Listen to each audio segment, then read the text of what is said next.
BMC 公共衛生研究調查咗從事體育運動嘅年輕男性嘅一啲數據。研究包括2項主要運動，板球同埋澳式足球。所有參與者都接受咗採訪，以更深入咁了解體育喺佢哋嘅生活同埋心理健康方面所起嘅作用。研究發現，球員們認為體育俱樂部對佢哋嚟講係一個重要嘅環境，有助於佢哋身體健康同埋塑造年輕人正面嘅心理健康。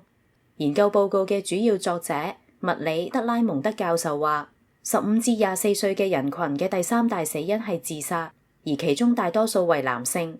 咁樣表明，年輕男性喺從青春期過渡到成年期嘅過程入面，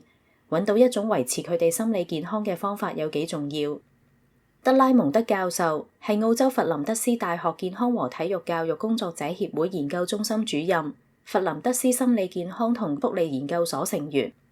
德拉蒙德話：我哋發現咗效力於體育俱樂部所產生嘅一啲積極因素，包括擁有志同道合嘅朋友，可以從學校嘅壓力入面解脫出嚟，以及獲得同其他男性朋友交往嘅能力，無論佢哋嘅年齡多大或者係背景如何。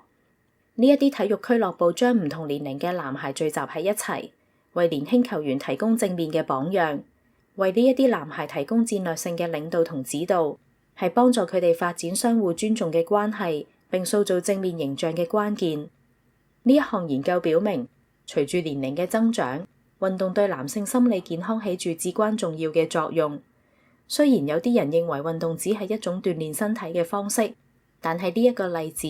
有助於擴展人們對運動點樣喺心理健康入面發揮重要作用嘅認識。